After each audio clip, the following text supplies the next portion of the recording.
America's favorite voice had a secret no one saw coming. For nearly 3 decades, Marv Albert was the voice of American basketball.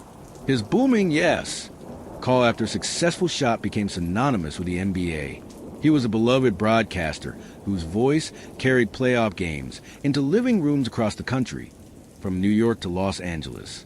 To fans, he was a consummate professional. Funny, smart, clean-cut, and always in a suit, he was seen as the gold standard of sports commentary. But on February 12, 1997, news would break that shattered that image and sent shockwaves across the nation. The accuser, a woman from his private life. The investigation began quietly, long before the media frenzy. In September 1996, a woman named Vanessa Perhack, then 42 years old, went to the Arlington County Police in Virginia. She wasn't a stranger to Albert. She had known him for years. According to her, they had been involved in an on and off relationship for over a decade, largely kept under wraps. But now, she was coming forward with a chilling allegation. According to criminal complaint and her later sworn testimony, Perhack said that on February 12, 1996, she had gone to visit Albert at the Ritz-Carlton Hotel in Pentagon City, Virginia, where he was staying while covering an NBA game. What was supposed to be a private visit between acquaintances allegedly turned into a terrifying encounter. She claimed that Marv Albert bit her on her back and hand, threw her onto the bed, and forcibly pushed her to perform oral sex on him.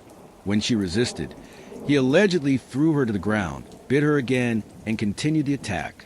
The bites were so severe, she said, they left visible wounds. Police later photographed the injuries as evidence. She immediately contacted authorities and underwent a sexual assault examination. Despite the violent nature of the alleged assault, Albert was not immediately arrested. The case was being built quietly behind the scenes as police gathered physical evidence, including clothing, DNA swabs, and bite mark impressions. The DNA evidence, a dangerous match. At the crime lab, the forensic team began processing key pieces of evidence recovered from the hotel. Investigators sent semen-stained bed sheets and bite swabs for DNA analysis. When the results came back, the profile matched only one person, Marv Albert. This was the smoking gun police needed. Yet, the case was not filed right away. Behind the scenes, prosecutors began preparing for what would become one of the most scandalous criminal cases involving a major celebrity in 1990s American media. A pattern of behavior? As investigators dug deeper, they found that Perhack wasn't the only woman with disturbing allegations. Another woman, whose name was not released to the public, came forward during the investigation, stating that she too had been in a previous sexual relationship with Marv Albert and that he had bitten and assaulted her as well. In both cases, there were similar behaviors alleged: unwanted biting, forced sexual acts, verbal abuse. According to court documents later unsealed, this woman had once been photographed with bite marks, but had not reported the incident at the time because she felt intimidated by Albert's fame and power. This corroborating testimony gave prosecutors confidence they had a potential pattern of abusive behavior, and they prepared to take the case public, the calm before the storm. Meanwhile, Albert continued his duties with NBC and the New York Knicks, calling games as if nothing was wrong. No one in the public had any clue that police were quietly closing in. But behind closed doors, NBC executives were growing concerned. By January 1997, rumors began swirling inside broadcasting circles about an incident in Virginia. Marv Albert had been questioned by police. NBC's legal team made a call to Arlington officials, but details were kept close. Then, in February 1997, 1 year after the alleged assault, the bombshell dropped. The charges are filed. On February 12, 1997, exactly 1 year after the alleged incident, Marv Albert was officially charged with forcible sodomy, forcible assault and battery. The accusations were severe, felony-level offenses that carried potential prison time. Police alleged that Albert forcibly bit the woman, used violence to force sexual acts, and refused to let her leave during the encounter. Within hours, the press was everywhere. The case hit every major news outlet: CNN, ABC, The Washington Post, The New York Times, and every sports network ran with a headline: Marv Albert charged with sexual assault. NBC suspended him indefinitely, pending trial. Suddenly, the man once trusted with narrating America's biggest sports moments was in the spotlight for a very different reason. Albert's defense: it was consensual. Through his lawyer, Albert denied the charges completely. His team claimed that the woman was a disgruntled former lover, trying to sabotage his reputation after a failed relationship. They said everything that had happened between them, including the biting and sexual acts, was consensual role play, part of an unconventional sexual relationship that the woman now regretted. But prosecutors believed they had hard evidence: photos of the injuries, medical reports, and most importantly, DNA. The stage was set for a courtroom showdown that would expose the private life of one of America's most famous broadcasters in excruciating detail. As NBC executives brace for impact and Albert prepares for court, a second woman steps forward with a disturbing story of her own, and the DNA evidence from hotel bedsheets is now front and center. The media storm is just beginning. America's most trusted voice was about to face the trial of his life. By mid-February 1997, the secret was out. Marv Albert, 54 years old at the time, was now a criminal defendant, charged with forcible sodomy and assault. The charges stem from an alleged attack on 42-year-old Vanessa Perhack during a private encounter at the luxurious Ritz-Carlton Hotel in Arlington, Virginia. The headlines were relentless. NBC's Marv Albert accused of sex assault.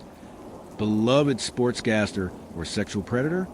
DNA evidence found on hotel bed sheets. America was stunned. This wasn't just a minor scandal. These were felony sex charges carrying up to life in prison. NBC reacts: silence, then suspension. NBC initially tried to downplay the crisis, but as the case picked up steam in the press, the network was forced to act. They suspended Marv Albert indefinitely from his duties, removing him from his role as lead NBA announcer. This was a devastating blow, not just to Albert's career, but also to NBC's image, as he was one of their longest-serving and most iconic talents. Privately, NBC executives feared the worst. They had seen the police report. They knew about the bite marks, the DNA evidence, and the disturbing nature of the charges. And they knew something else was coming. A second woman had come forward. The second woman, a disturbing pattern emerges. As prosecutors prepared for trial, a second woman, whose identity was not made public, stepped up and agreed to testify. According to her, she had been in a long-term relationship with Albert years earlier. During that time, she claimed, he would frequently bite her during sex, often without consent.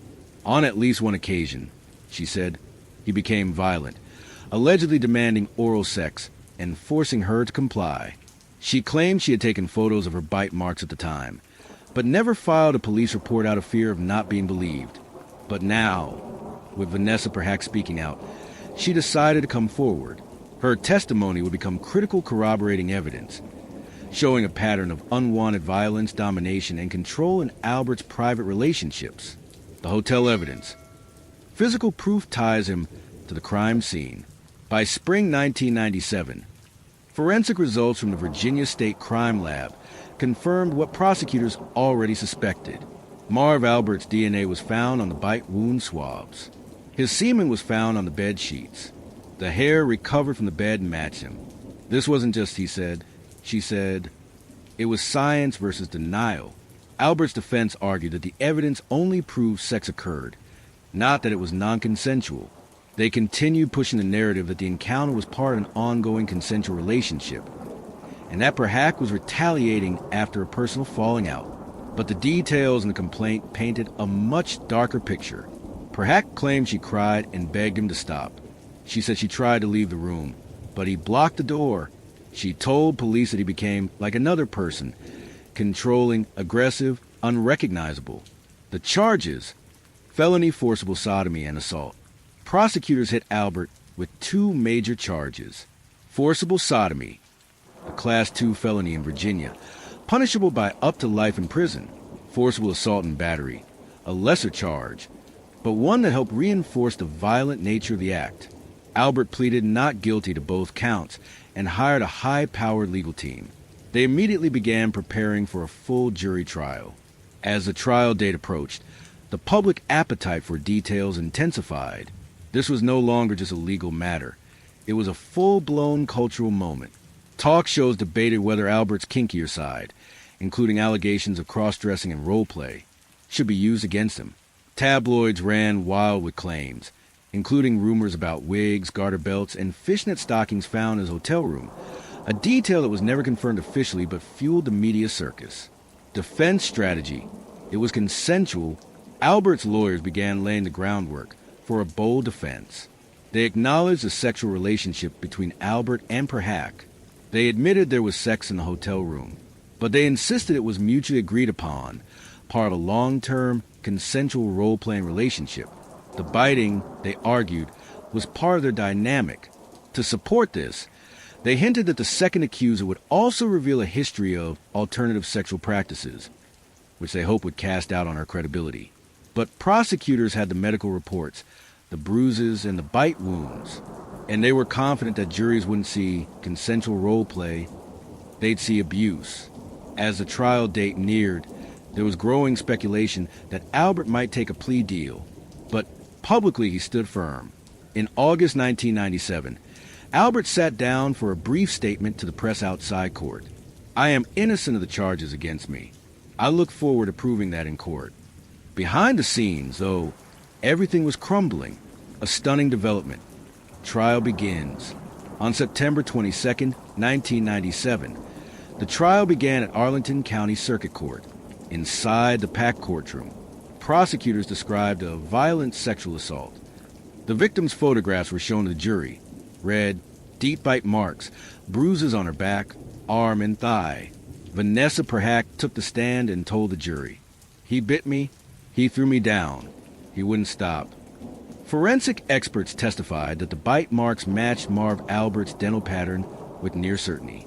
Albert, sitting in silence next to his legal team, was watching his career implode. The courtroom was stunned by the level of detail. The idea that the face of NBA broadcasting could be behind something so violent didn't align with the image fans had of him. And then, just as the trial was entering its most damning phase, Marv Albert made a move no one expected.